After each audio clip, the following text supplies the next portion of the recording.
Assalamualaikum warahmatullahi wabarakatuh.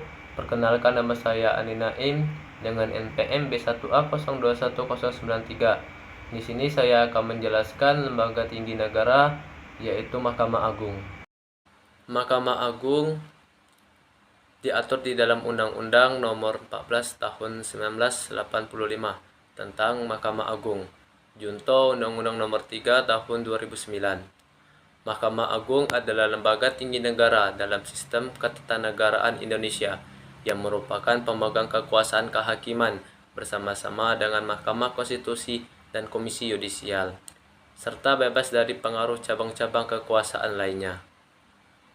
Mahkamah Agung menyatakan kekuasaannya pada badan peradilan dalam lingkungan peradilan umum, lingkungan peradilan agama, lingkungan peradilan tata usaha negara, dan yang terakhir lingkungan peradilan militer. Kewenangan dan tugas Mahkamah Agung: yang pertama, mengadili pada tingkat kasasi. 2. Menguji peraturan perundang-undangan di bawah undang-undang terhadap undang-undang. 3. Mempunyai wewenang lainnya yang diberikan oleh undang-undang, seperti pengawasan tertinggi penyelenggara peradilan, meminta keterangan teknis pengadilan, memberi keterangan, pertimbangan, dan nasihat masalah hukum kepada lembaga negara dan pemerintahan.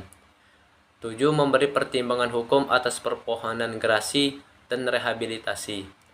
8. Mengawasi pelaksana tugas administrasi dan keuangan. Kemudian tugas pokok Mahkamah Agung: menerima, memeriksa, dan memutus perkara, mengawasi peradilan, mengatur dan menetapkan prosedur pengadilan. Dan Mahkamah Agung dapat diserahi tugas berdasarkan undang-undang.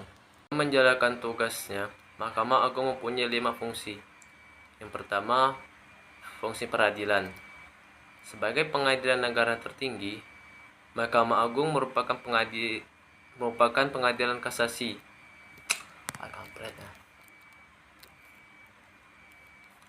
Dalam menjalankan tugasnya, Mahkamah Agung mempunyai 5 fungsi, yaitu: yang pertama, fungsi peradilan.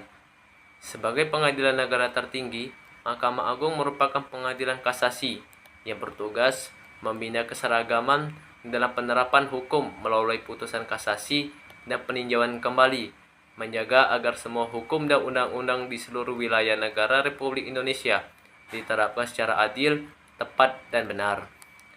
Yang kedua, fungsi pengawasan. Mahkamah Agung melakukan pengawasan tertinggi terhadap jalannya peradilan di semua lingkungan peradilan, dengan tujuan agar peradilan yang dilakukan pengadilan diselenggarakan dengan seksama dan wajar dengan berpedoman pada asas peradilan sederhana, cepat, dan biaya ringan, tanpa mengurangi kebebasan hakim dalam memeriksa dan memutuskan perkara, terhadap pekerjaan pengadilan dan tingkah laku para hakim dan perbuatan pejabat pengadilan dalam menjalankan tugas yang berkaitan dengan pelaksanaan tugas pokok kekuasaan kehakiman, yakni dalam hal menerima, memeriksa, mengadili, dan menyelesaikan setiap perkara yang diajukan kepadanya, dan meminta keterangan tentang hal-hal yang bersangkutan dengan teknis peradilan, serta memberi peringatan, teguran, dan petunjuk yang diperlukan tanpa mengurangi kebebasan hakim. Yang ketiga, fungsi pengaturan. Mahkamah Agung dapat mengatur lebih lanjut hal-hal yang diperlukan bagi kelancaran penyelenggara peradilan apabila terdapat hal-hal yang belum mencukupi diatur di dalam undang-undang tentang Mahkamah Agung sebagai pelengkap untuk mengisi kekurangan atau kekosongan hukum yang diperlukan bagi kelancaran penyelenggara peradilan. Yang keempat, fungsi memberi nasihat. Mahkamah Agung memberikan nasihat atau pertimbangan-pertimbangan dalam bidang hukum kepada lembaga tinggi negara. Terdapat pasal 37 Undang-Undang Mahkamah Agung Nomor 14 Tahun 1985. Mahkamah Agung memberi nasihat kepada Presiden selaku kepala negara dalam rangka memberi atau penolakan gerasi.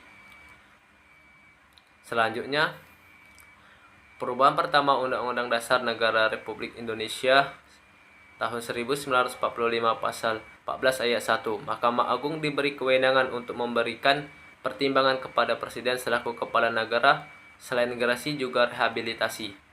Namun, demikian dalam memberi pertimbangan hukum mengenai rehabilitasi, sampai saat ini belum ada peraturan undang-undang yang mengatur pelaksanaannya.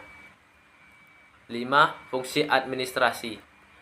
Badan-badan peradilan, yaitu peradilan umum, peradilan agama, peradilan militer, dan peradilan tata usaha negara, sebagaimana dimaksud pasal 10 ayat 1 Undang-Undang Nomor 14 Tahun 1970, secara organisatoris, administratif, dan finansial sampai saat ini masih berada di bawah departemen yang bersangkutan. Kemudian, lembaga Mahkamah Agung memiliki beberapa kelemahan. Seperti yang pertama, beban perkara yang terlalu tinggi. Banyaknya perkara yang masuk ke Mahkamah Agung, baik pada tingkat kasasi maupun peninjauan kembali, menyebabkan penumpukan kasus.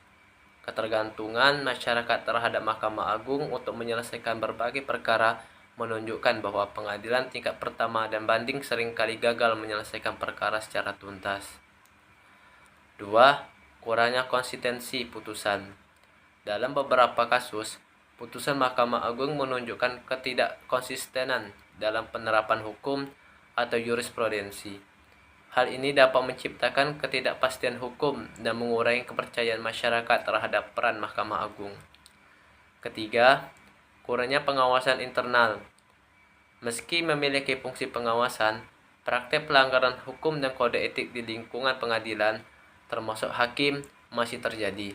Sistem pengawasan internal Mahkamah Agung sering dianggap belum efektif dalam mencegah korupsi, kolusi, dan nepotisme. Keempat, terbatasnya sumber daya manusia. Jumlah hakim agung yang tersedia seringkali tidak sebanding dengan jumlah perkara yang harus diselesaikan. Selain itu, kualitas beberapa hakim dan aparatur peradilan masih dipertanyakan, terutama dalam hal kompetensi dan integritas. 5. Tumpang tindih kewenangan. Dalam beberapa kasus, kewenangan Mahkamah Agung tumpang tindih dengan Mahkamah Konstitusi, terutama terkait judicial review. Hal ini dapat menimbulkan kebingungan dalam penyelesaian sengketa hukum. Keenam,